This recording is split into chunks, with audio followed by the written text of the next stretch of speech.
My brothers and my sisters, hear me today, because sometimes life will hit you so hard that you start to wonder if you're even on the right path. You'll pray, you'll work, you'll give, and somehow things still fall apart. You'll look around and say, God, what happened?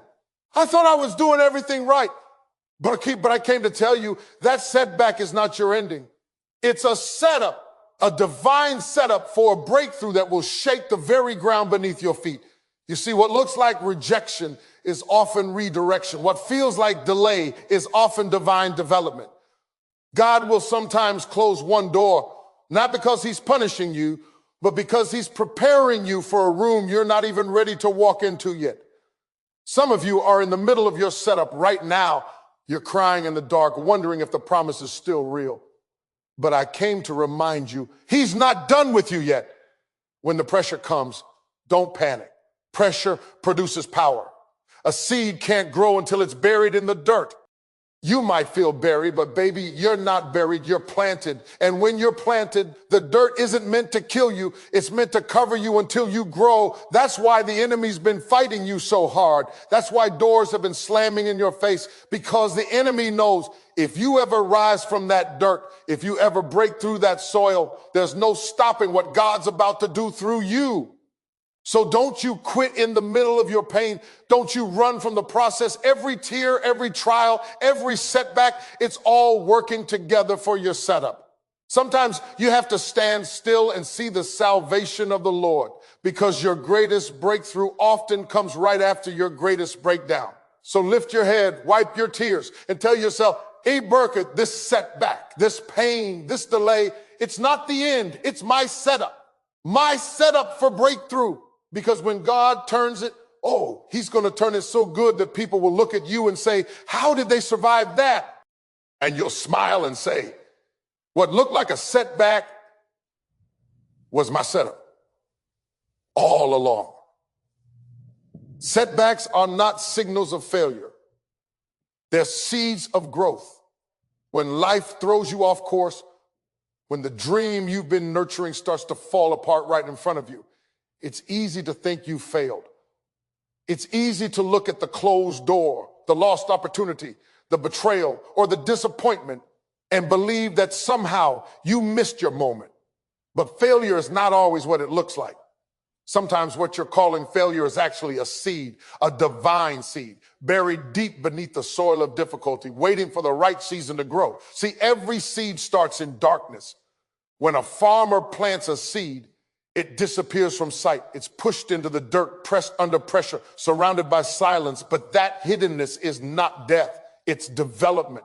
The same is true for you. When you feel buried, when you feel forgotten, when it seems like nothing is happening, that's not the end of your story. It's the beginning of your growth.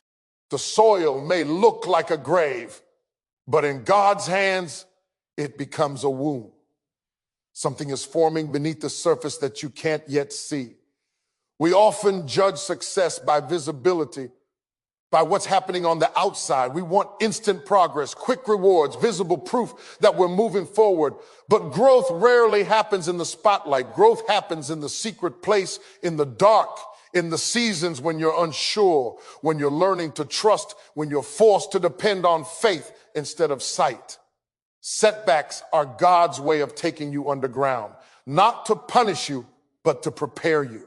When you encounter a setback, it's easy to say, I must have done something wrong. But sometimes the setback is the evidence that you're doing something right. Every great purpose attracts great resistance.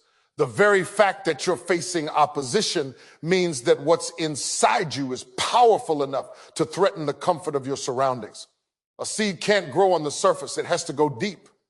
So God allows certain setbacks to push you deeper, deeper into prayer, deeper into faith, deeper into dependence on him, because only in that depth can you develop the roots that will sustain your future growth. Think about it. Every great leader, every dreamer, every world changer went through seasons of setback. Before Joseph ruled in Egypt, he was thrown into a pit. Before David sat on the throne, he was hiding in caves. Before Ruth found redemption, she was left in loss. Before the promise manifests, there's always a process. And the process often looks like failure before it looks like victory. But that's where the seed is growing, in the dirt of disappointment, in the soil of silence, in the tears that water your faith. What looks like a dead season is often a planted season. You may not see the growth yet, but that doesn't mean it's not happening. A seed doesn't sprout overnight. It takes time, pressure, and patience. The environment may feel uncomfortable. The process may seem unfair, but the soil is doing its job. It's protecting the seed, breaking it open, forcing it to release what's inside. The shell has to crack before the life within can emerge. Likewise, sometimes God allows life to crack you open, not to destroy you, but to release what he placed inside you. So when you face a setback, don't let it convince you that you failed. You're not finished. You're being formed. Failure is not fatal when it's filtered through faith. It's a teacher, not a tomb. It reveals what needs to be refined, strengthens what needs to endure, and redirects what needs to change. A seed doesn't resist the soil. It trusts the process. And when you trust that process, you'll discover that what you thought was burying you was actually planting you. That's the hidden truth about setbacks. They carry the potential for your greatest growth. What felt like loss is setting the stage for increase. What looked like an ending is preparing a beginning. Every moment of pain is cultivating purpose. So when life seems to be falling apart, remember, it's not falling apart, it's falling into place. You're not being buried in failure. You're being planted for growth. God uses delay as a divine tool. There are moments in life when it feels like time itself has turned against you. You've prayed, you've planned, you've prepared, and yet nothing seems to move. You look around and see others racing ahead while you're stuck in the same place, wondering why the promise hasn't come to pass. It's in these moments of waiting, in the silent stretch between the vision and the fulfillment, that we're tempted to believe that God has forgotten us. But what if the delay is not punishment? What if it's preparation? What if the waiting is not wasted, but working for something greater than you can imagine? Divine delay is not denial. It's God's way of aligning things, not just around you, but within you. Sometimes God holds you back, not because you're unworthy of the promise, but because the promise requires a version of you that hasn't fully matured yet. You can't walk into a new season carrying the mindset of the old one. The delay becomes the classroom where God teaches you patience, resilience, and trust. It's where he develops your character so you can handle the weight of what he's about to release. You see, if God gave you everything you prayed for the moment you asked, it might destroy you instead of bless you. A blessing out of season can feel like a burden. The fruit must ripen before it's ready to be eaten, and your purpose must mature before it's ready to be lived. The delay gives God time to work in unseen ways, orchestrating connections, shifting circumstances, preparing opportunities, and molding you into the person who can carry what he has promised. We live in a world addicted to speed. We want instant results, instant answers, instant breakthroughs. But divine timing doesn't operate on our schedule. God doesn't rush what he's refining. He is more interested in your growth than your gratification. He will hold you in the waiting room until the lesson has settled deep enough that you won't lose yourself when the door finally opens. Waiting is not a waste of time. It's a season of divine design. Think of Moses, called to deliver a nation, yet hidden in the wilderness for 40 years. Think of Joseph, destined to rule, yet confined to a prison cell before reaching the palace. Think of David, anointed as king, yet tending sheep and dodging spears before he ever wore the crown. In each story, the delay was not a mistake. It was a divine strategy. God was shaping them privately before he showcased them publicly. Because if the foundation isn't solid, the structure can't stand. When God delays, it's because he's setting the stage for something that can't be rushed. Some breakthroughs are so big, so transformative, that they require precise timing. If you receive it too soon, you won't appreciate it. Too late, and the moment would lose its purpose. But when it happens in God's timing, everything fits together perfectly. The people, the place, the purpose. He's not just preparing the blessing for you, he's preparing you for the blessing. Delay also tests your faith. It asks you, do you trust me even when you can't trace me? When nothing seems to move, will you still believe that God is working behind the scenes? That's the essence of faith, trusting that what you can't see is more real than what you can. The silence of delay is often where God speaks the loudest, not through words, but through the work he's doing inside your heart. Sometimes the delay is God protecting you from what you're not ready to face. You may think you're ready for the spotlight, but he knows the weight that comes with it.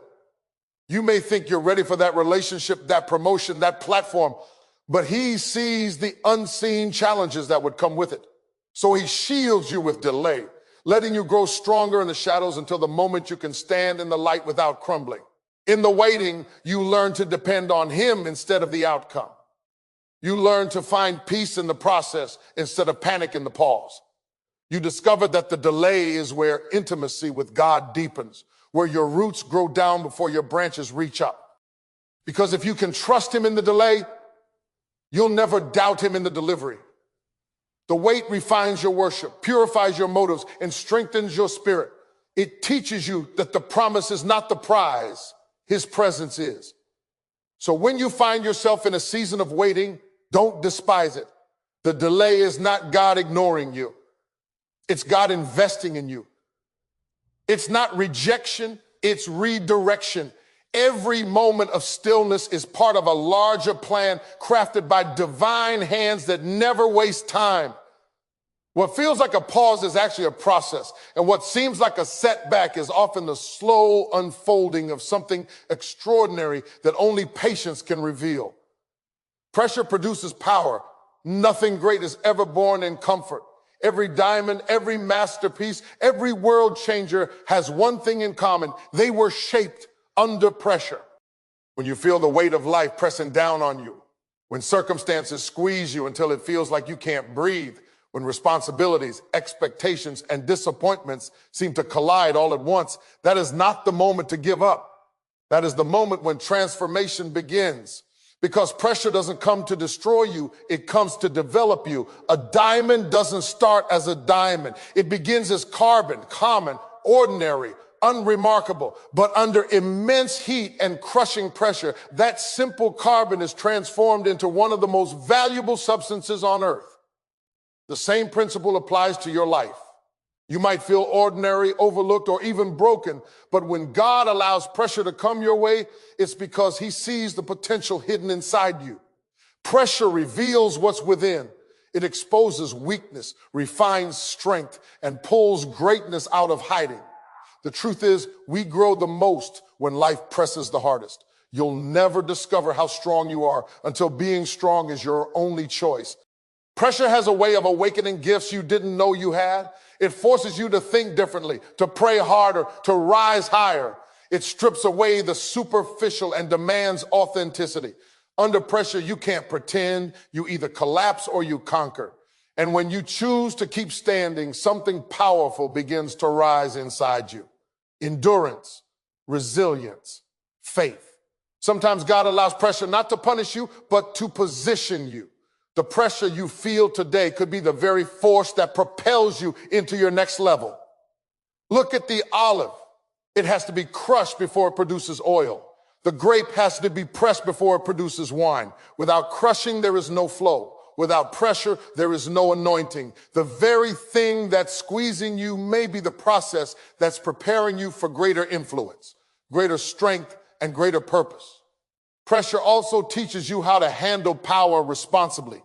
It builds character before capacity. It trains your spirit to carry weight without breaking.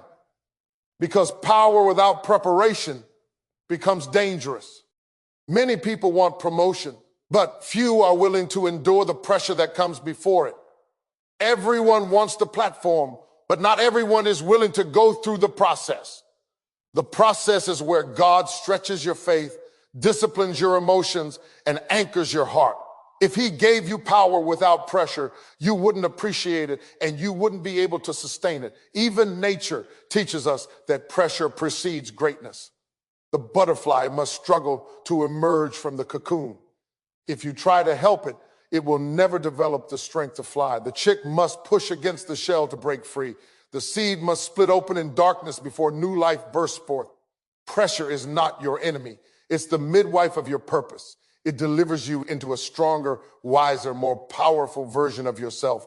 There will be moments when the pressure feels unbearable, when the bills are stacking up, relationships are falling apart, doors are closing, and your faith feels fragile. In those moments, remember that pressure creates progress. What feels like breaking is often building. What feels like pain is often purpose in disguise. God uses pressure to strip away your reliance on self and draw you closer to Him. When you're pressed beyond your limit, that's when His strength takes over. Pressure also brings clarity. It shows you who's truly with you, what truly matters, and what you're truly made of. It refines your focus. The distractions that once consumed you begin to fall away, and you start to see what's essential. In the fire of pressure, impurities burn off, and only the purest parts of you remain. That's why some seasons feel lonely, not because God has left you, but because He's using pressure to remove what can't go with you into your next level.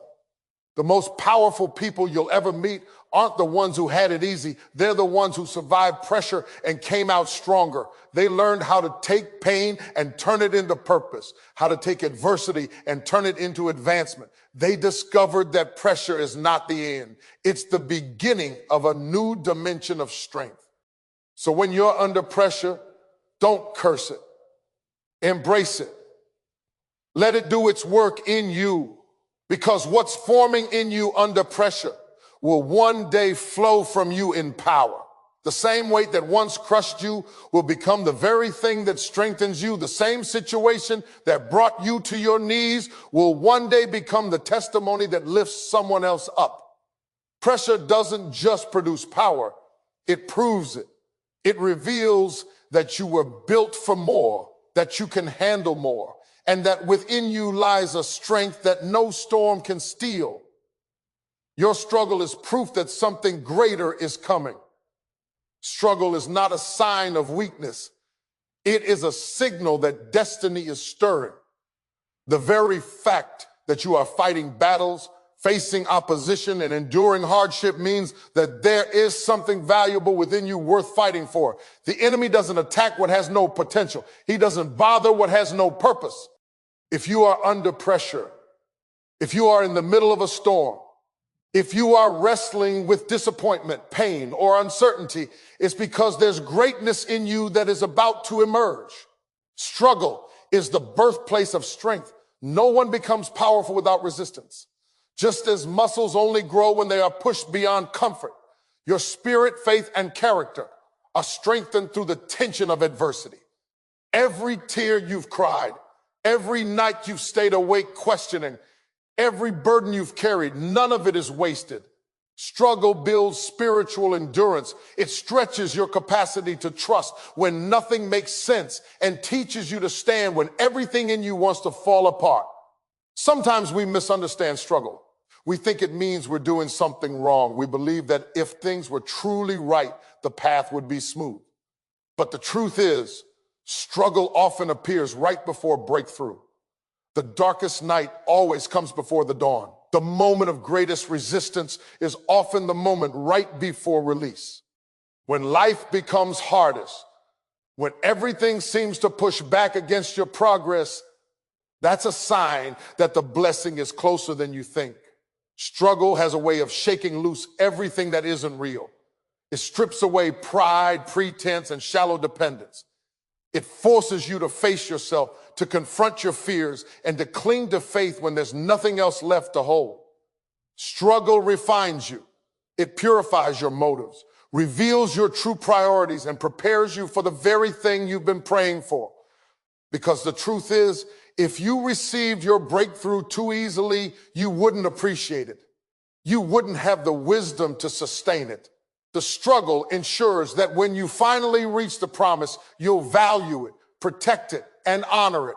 Look at the pattern throughout history. Every great person who achieved something extraordinary had to go through struggle before stepping into greatness. Joseph had to endure betrayal and imprisonment before ruling Egypt. Moses had to wander through the wilderness before leading his people to freedom. David had to face giants and rejection before becoming king.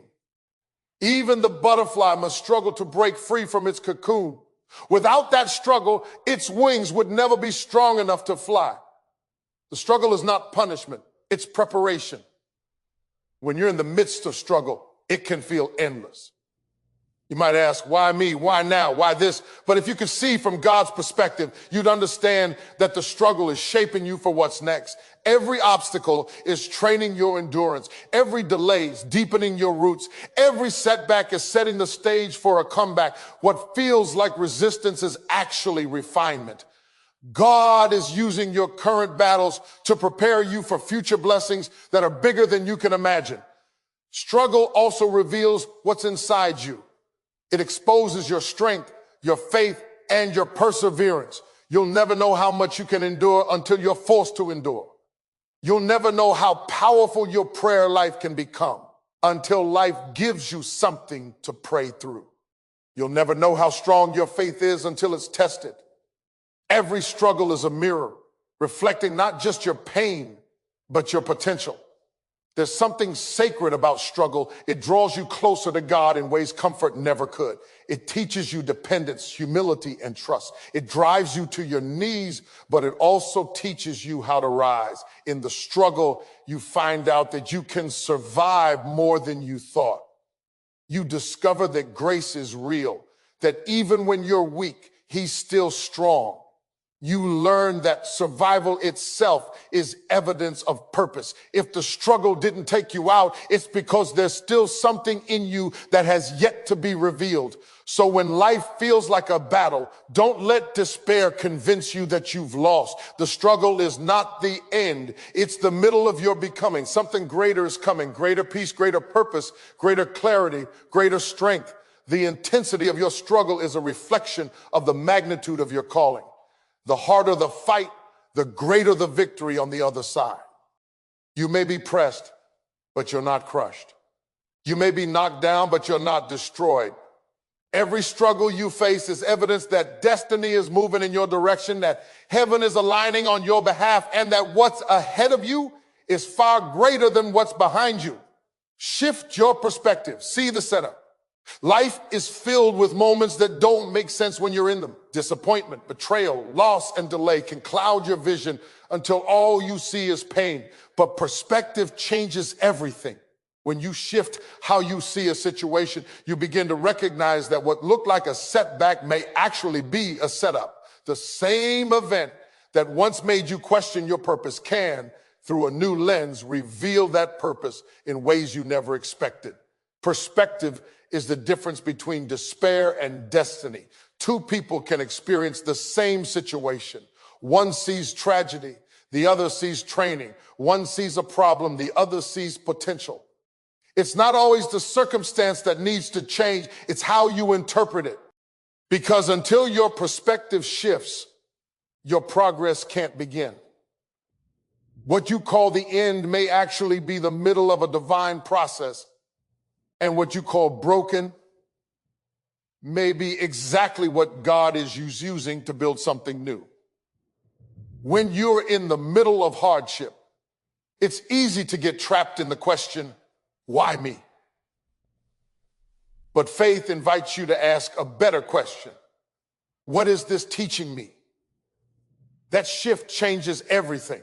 It moves you from victimhood to victory, from confusion to clarity. You begin to see that every closed door, every unanswered prayer, every painful season wasn't random. It was strategic.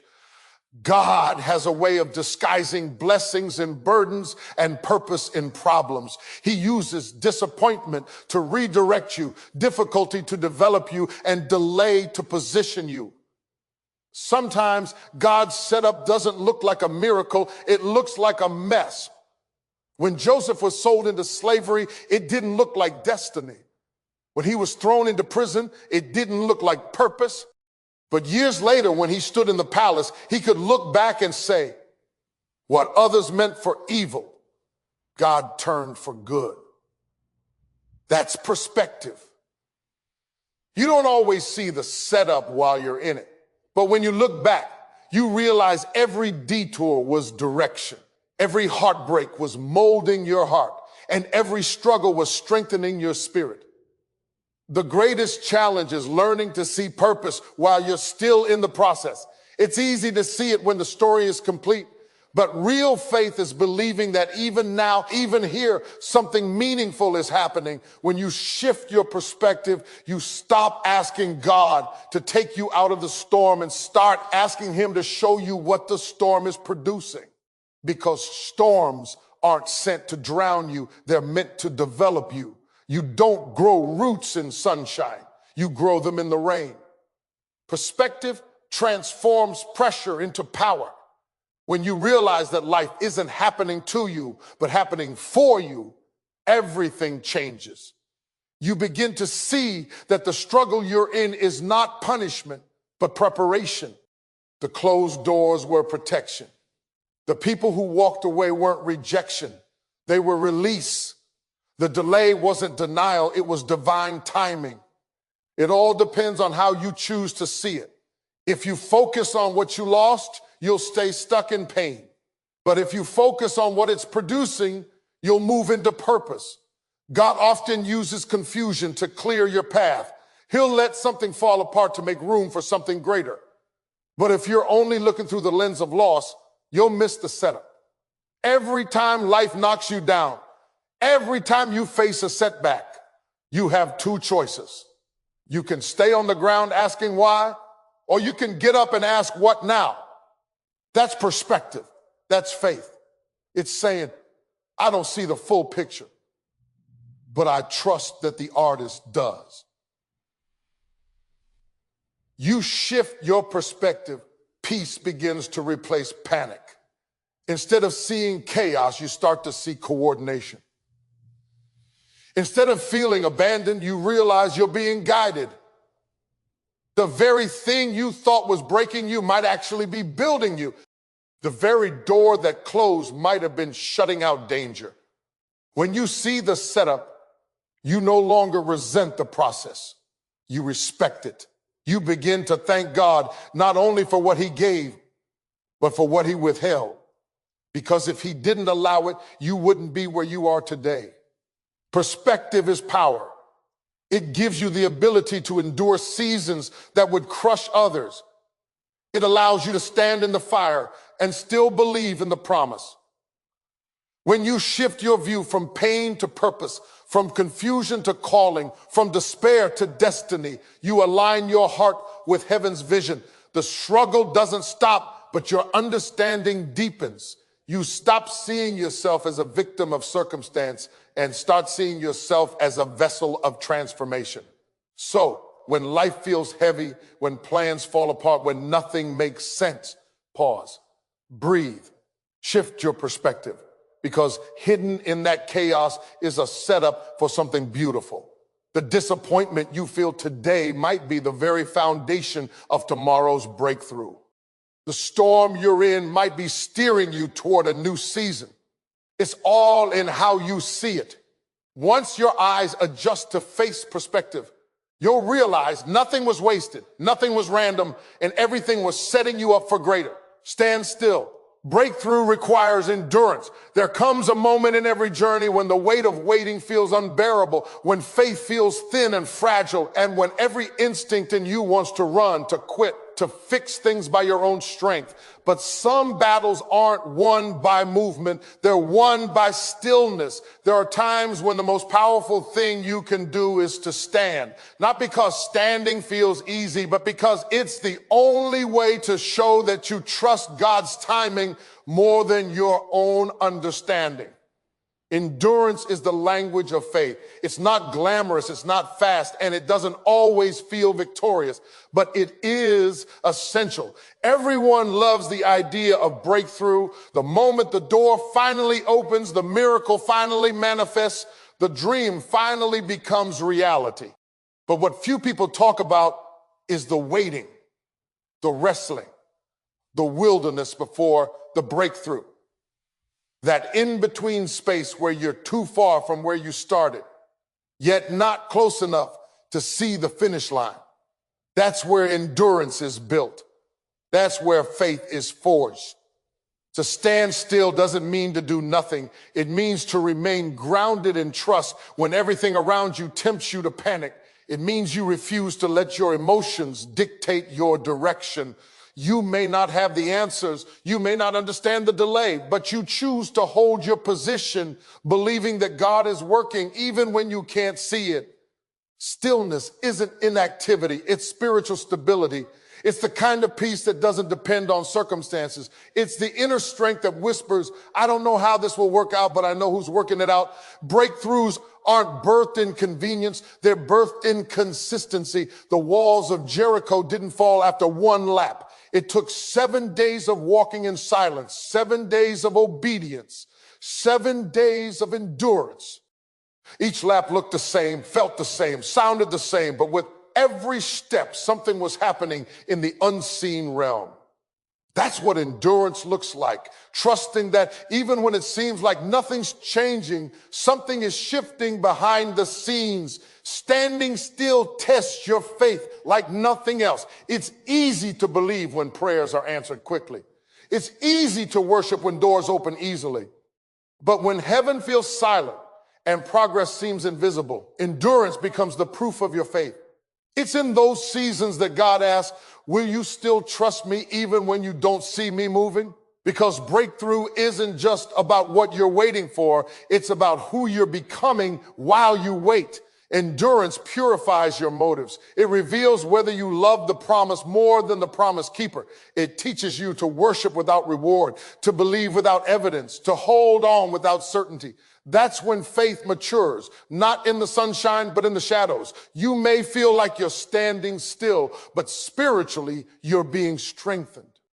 Your patience is stretching. Your perspective is deepening. And your roots are growing down before your fruit grows up. Sometimes God allows a pause because he's protecting you from premature progress. You think you're ready to run, but he knows the terrain ahead requires stamina.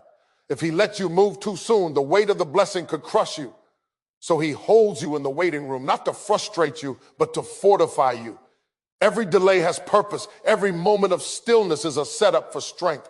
Endurance also teaches you the rhythm of grace. When you stand still long enough, you begin to realize that you don't have to force what's meant for you. You stop striving and start trusting. You learn that divine timing is always perfect. Not early, not late, but right on time. The world may rush ahead, but grace has its own pace. When you stand still in faith, you align yourself with that rhythm. You stop chasing outcomes and start resting in obedience. Standing still doesn't mean standing alone. God stands with those who stand firm. When the Israelites stood at the edge of the Red Sea with the enemy behind them and no visible way forward, God's instruction wasn't to panic. It was to stand still and see his salvation. The sea didn't part until after their stillness. The breakthrough didn't come until after their endurance. That moment teaches us that God does his greatest work when we stop trying to control what only he can command. Endurance is the bridge between the promise and the manifestation. It's the unshakable resolve that says, I may not see it yet, but I will not give up until I do. Breakthrough requires more than excitement. It requires endurance. Because faith that lasts only in comfort will never survive in the storm. Real faith stands when others flee. Real faith waits when others walk away. Real faith endures until the breakthrough comes. And when it does, you'll realize that every second of stillness, every moment of waiting, every ounce of endurance was preparing you to carry the victory that was always on its way. So I came to tell somebody today, don't you give up in the middle of the process. Don't you let the pain make you blind to the purpose. Every tear you've cried, every door that's closed, every battle you fought, it's all been working together for your good.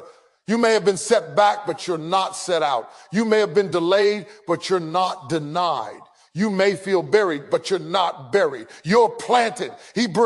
And when God plants you, he intends to raise you. When he hides you, he's preparing to reveal you. When he delays you, he's positioning you for something that eyes haven't seen and ears haven't heard. Don't curse your season of struggle. Celebrate it. because it means something greater is on the way. The very thing that tried to break you will one day bless you. The same storm that came to drown you will become the water that lifts your boat. So stand still, stay faithful, keep trusting, because what looks like the end is not the end. It's the setup for your breakthrough. And when that breakthrough comes, and it will come, you'll look back and say, Fabrish, if I hadn't been set back, I wouldn't have been set up. If I hadn't been pressed, I wouldn't have found my power. If I hadn't been delayed, I wouldn't have been developed. What looked like a breakdown was really the beginning of my breakthrough. Eber, so lift your head, straighten your back, wipe those tears. Because this right here is not your defeat. It's your divine setup. Your story is not over. Your best days are not behind you. They're still ahead, waiting for you to rise. Now open your mouth, lift your hands and declare it. This setback was my setup for breakthrough.